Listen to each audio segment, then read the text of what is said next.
संदेश, भरोसा पवित्र जीवन का। संपूर्ण जीवन बाइबल अध्ययन में आपका स्वागत है। प्रियजनों, क्या आप जानते हैं कि बाइबल के अनुसार हम मसीह के लोग भी रक्षाबंधन का पर्व मना सकते हैं, लेकिन उसके विधि विधान और हाथों में बांधने का धागा और मस्तक पर लगाए जाने वाले टिका कुछ अलग होगा। बाइबल में भी परमेश्वर ने अपने चुने हुए लोगों को एक आज्ञा दिया था, जो आज के मनाए जाने वाले रक्षाबंधन के पर्व से मेल खाता है, और उसी आज्ञा के अनुसार उन दिनों के लोग परमेश्वर के वचन को पूरा करने हेतु रक्षाबंधन जैसे नियमों को पालन करता था। लेकिन इसके लिए कोई दिन या समय निर्धारित नहीं था। लोग हमेशा रक्षाबंधन जैसे पर्व को मनाया करता था, जिससे लोगों को परमेश्वर का सुरक्षा मिलती थी। परमेश्वर द्वारा दी गई वो आज्ञा बाइबल के किस पुस्तक में और कहां पर लिखा है, उसे मैं आपको बताऊं। उससे पहले आज के रक्षाबंधन, जो भारतीय धर्म संस्कृति के अनुसार मनाया जाता है, उसके महत्व को थोड़ा जान लेते हैं। इसलिए ताकि आप दोनों में अर्थात पवित्र बाइबल का रक्षाबंधन और भारतीय संस्कृति का रक्षाबंधन में मिलान कर सके और उसके महत्व को समझ सके, और ये भी जान सके कि क्या हम मसीह लोगों को रक्षाबंधन का पर्व मनाया जाना चाहिए या नहीं, और क्या सच में पवित्र बाइबल में रक्षाबंधन का जिक्र मिलता है। तो आइए जानते हैं। प्रियजनों, रक्षाबंधन के इतिहास की बात करें तो राखी का त्योहार कब शुरू हुआ ये कोई नहीं जानता, और किस भारतीय धर्मशास्त्र में इसका उल्लेख है ये भी कोई नहीं जानता। किंतु पवित्र बाइबल में रक्षाबंधन से संबंधित एक झलक देखने को मिलता है। प्रियजनों, आज के समय में लोग इसका इतिहास की कहानी में कृष्ण और द्रौपदी की कहानी बताते हैं, और ये प्रसिद्ध भी है। बताया जाता है कि कृष्ण और द्रौपदी दोनों खेल खेल रहे थे। उसी दौरान कृष्ण की उंगली कट जाती है। तब द्रौपदी जल्दी से अपने साड़ी की कोरा फाड़ती है और कृष्ण के उंगली में बांध देती। इसी बदले में कृष्ण ने द्रौपदी को एक वचन देते हैं कि तुम्हें कभी भी किसी सहायता के लिए मेरी जरूरत पड़े तो मुझे बुलावा देना अथवा याद करना, मैं तुम्हारी सहायता जरूर करूंगा। और फिर कृष्ण ने द्रौपदी की चीरहरण में लाज बचाकर उस बंधन के वचन को पूरा किया था, और वहीं से रक्षाबंधन का त्योहार निकला है। और बताया जाता है कि जिस दिन द्रौपदी की लाज कृष्ण ने बचाया था, वो दिन इत्तेफाक से श्रावण मास के पूर्णिमा का दिन ही थी। ऐसा कहानी है। हम ज्यादा इतिहास के गहराई में नहीं जाना चाहेंगे, क्योंकि आप भारतीय हैं, कुछ तो रक्षाबंधन का इतिहास जानते ही होंगे। राखी के साथ एक और प्रसिद्ध कहानी जुड़ी हुई है। कहते हैं, मेवाड़ की रानी कर्मावती को बहादुर शाह द्वारा मेवाड़ पर हमला करने की पूर्व सूचना मिली। रानी लड़े में असमर्थ थी। उसने मुगल बादशाह हुमायूं को राखी भेजकर रक्षा की याचना की। हुमायूं ने मुसलमान होते हुए भी राखी की लाज रखी और मेवाड़ पहुंचकर बहादुर शाह के विरुद्ध मेवाड़ की ओर से लड़ते हुए कर्मावती व उसके राज्य की रक्षा की। यही दो इतिहास की कहानी से जुड़ा है भारतीय धर्म संस्कृति का रक्षाबंधन का त्योहार, जो श्रावण माह की पूर्णिमा के दिन मनाया जाता है। इसी याद में इसी दिन बहन अपने भाई के मस्तक पर टीका लगाकर हाथ में रक्षा का बंधन बांधती है, जिसे राखी कहते हैं। ये एक हिंदू संस्कृति का त्योहार है, जो प्रतिवर्ष श्रावण मास की पूर्णिमा के दिन ही मनाया जाता है। राखी कच्चे सूत जैसे सस्ती वस्तु से लेकर रंगीन कलावे, रेशमी धागे तथा सोने या चांदी जैसी महंगी वस्तु तक की होती है। बहनें अपने आर्थिक क्षमता के अनुसार राखी को खरीदती है और भाइयों को बांधती है। रक्षाबंधन भाई बहन के रिश्ते का प्रसिद्ध त्योहार है। रक्षा का मतलब सुरक्षा और बंधन का मतलब बाध्य है। इस कथन को याद रखिएगा। फिर से दोबारा बोल देता हूं, ताकि आपको बाइबल के रक्षाबंधन को समझने में आसानी हो। रक्षा का मतलब सुरक्षा और बंधन का मतलब बाध्य है। रक्षाबंधन के दिन बहनें ईश्वर से अपने भाइयों की तरक्की तथा लंबी आयु के लिए प्रार्थना करती है। बदले में भाई बहन की रक्षा का वचन देता है कि यदि मेरी बहन पर किसी भी प्रकार का विपत्ति आए तो भाई उसकी सुरक्षा के लिए तैयार रहेगा। और बाध्य का मतलब है भाई अपने बहन के साथ किसी भी प्रकार से दुर्व्यवहार नहीं कर सकता। ये बंधन उसी का प्रतीक है। भारतीय धर्म संस्कृति के अनुसार ये एक ऐसा पावन पर्व है जो भाई बहन के पवित्र रिश्ते को पूरा आदर और सम्मान देता है। ये थी भारतीय रक्षाबंधन से जुड़े कुछ मुख्य बातें। अब जानते हैं पवित्र बाइबल में रक्षाबंधन से जुड़े मुख्य बातों को।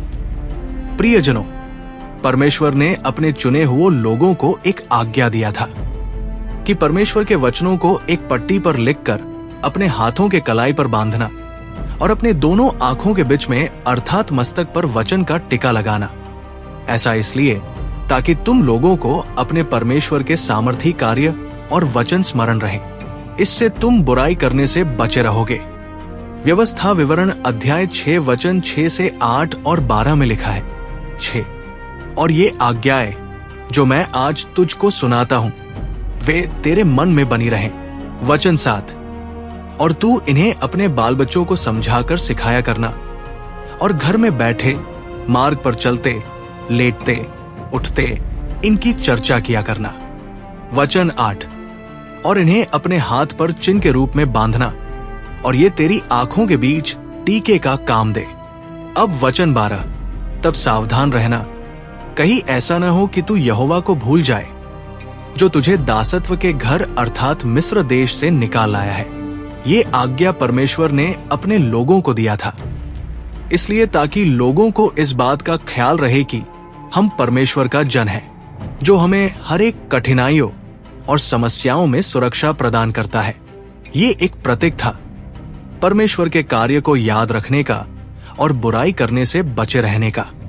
जिस प्रकार से भारतीय संस्कृति में रक्षाबंधन इतिहास की यादगार में मनाया जाता है, ठीक उसी प्रकार परमेश्वर ने भी इतिहास के यादगार में ये आज्ञा दिया था कि तुम अपने हाथ पर वचन का धागा बांधना और माथे पर वचन का टिका लगाया करना, ताकि तुम्हें याद रहे कि किस प्रकार से परमेश्वर ने अपनी बड़ी सामर्थ्य से तुम लोगों को गुलामी से निकाला है और बचाया भी है। परमेश्वर के साथ बने रहने का ये एक प्रतीक था और उन दिनों में लोग इस आज्ञा का पालन करते थे। लेकिन आज मसीह लोगों ने उस आज्ञा को भुला ही दिया है। बाइबल में इसके लिए कोई विशेष दिन निर्धारित नहीं है, जैसे ही भारतीय संस्कृति में दिन निर्धारित है। श्रावण मास का पूर्णिमा का दिन, वैसे बाइबल में कोई दिन निर्धारित नहीं है, अर्थात बाइबल के अनुसार कभी भी और हमेशा किया जा सकता है। भारतीय संस्कृति के अनुसार रक्षाबंधन का त्योहार भाई बहन तक ही सीमित है और ये साल में एक बार ही मनाया जाता है। किंतु बाइबल के अनुसार हम प्रतिदिन, प्रति सप्ताह, प्रति माह और प्रति वर्ष भी मना सकते हैं, विशेष करके तब जब कहीं किसी काम से जाते हैं और हमें परमेश्वर के वचन याद नहीं रहता। तब परमेश्वर के वचन के याद के लिए आप धागे को अपने हाथ में बांध सकते हैं, टिका भी लगा सकते हैं। ये वचन के अनुरूप है, इसमें कोई बुराई नहीं, ऐसा मैं समझता हूं। अब जरा आज के दृष्टि से सोचिए, अगर आपके हाथ में परमेश्वर का वचन के प्रतीक में एक धागा बंधा हो और फिर आपका हाथ बुराई करने को बढ़ता है और आपके नजर हाथ के कलाई पर बंधे धागे पर पड़ती है, तो क्या आप बुराई कर पाएंगे? शायद नहीं। और माथे पर वचन का टिका लगाने का अर्थ था कि आप परमेश्वर को भूल न जाएं और आपके अपने दिमाग में परमेश्वर के प्रति और किसी अन्य मनुष्य के प्रति कोई बुरा विचार जन्म न ले, अर्थात आप बुरा न सोचें। जरा सोचिए, अगर आपके मस्तक पर परमेश्वर का वचन के प्रतीक में टिका लगा हो तो क्या आप किसी के बारे में बुरा सोच सकते हैं? शायद नहीं। याद कीजिए, भारतीय संस्कृति के अनुसार राखी बांधने का मतलब क्या था? यही न कि रक्षा का मतलब सुरक्षा और बंधन का मतलब बाध्यता है। अब सवाल है कि क्या हम मसीह के लोग भी रक्षाबंधन का पर्व मनाएं? तो इसका जवाब रहेगा हाँ, अवश्य मना सकते हैं, लेकिन किसी विशेष दिन को ही मनाएं ये जरूरी नहीं। इसके लिए पवित्र बाइबल में कोई दिन निर्धारित नहीं और बाइबल के अनुसार ये सीमित भी नहीं है, क्योंकि उन दिनों में लोग हर किसी के साथ रक्षाबंधन जैसे उत्सव को मनाया था, क्योंकि ये एक यादगार का प्रतीक था। जैसा कि वचन में लिखा है कि इन्हें अपने हाथ पर चिन्ह के रूप में बांधना और ये तेरी आंखों के बीच टीके का काम दे, तब सावधान रहना, कहीं ऐसा न हो कि तू यहोवा को भूल जाए, जो तुझे दासत्व के घर अर्थात मिस्र देश से निकाल लाया है। तो आप कभी भी किसी दिन भी यादगार का उत्सव मना सकते हैं, विशेष करके तब जब आप या आपके घर वाले परमेश्वर को भुलाने जैसा कोई कार्य कर रहे हैं। तो उसे परमेश्वर को याद रखने के लिए प्रतीक के रूप में उसके हाथ में कोई सा भी धागा बांधे। जरूरी नहीं कि वो धागा सुंदर दिखे और फिर उससे ये कहे कि ये परमेश्वर का वचन है जो आपको सुरक्षा देता है तथा बुराई करने से बचाता है। तो संभव है कि वो व्यक्ति परमेश्वर को कभी न भूलेगा और ना ही बुराई करेगा। जैसा कि वचन में लिखा है, इसी आधार पर मसीह के लोग रक्षाबंधन जैसे पर्व को मना सकता है। ये रक्षाबंधन का पर्व तो नहीं है, पर उससे मिलता जुलता अवश्य है।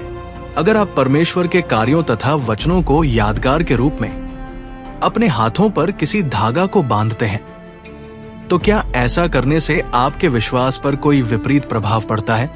क्या आपके विश्वास जो प्रभु यीशु के प्रति है वो कमजोर होगा या और मजबूत होगा? क्या ऐसा करने से आप विश्वास से भटक जाएंगे? विचार कीजिए। यदि आपको लगता है कि हम विश्वास से भटक जाएंगे, तो ये भी जरूरी नहीं कि आप वैसा ही करें जैसे कि इस संदेश में बताया गया है। किंतु विचार करने के बाद प्रियजनों, अगर आपको ये संदेश अच्छी लगी हो और इसे अन्य लोगों तक पहुंचाना चाहते हैं, तो इस वीडियो को लाइक जरूर करें। आपका एक लाइक बहुत लोगों तक संदेश को पहुंचाने में मदद करती है। शेयर भी जरूर करें। धन्यवाद। प्रभु आपको समझ की बुद्धि दे, आशीष दे। आमीन।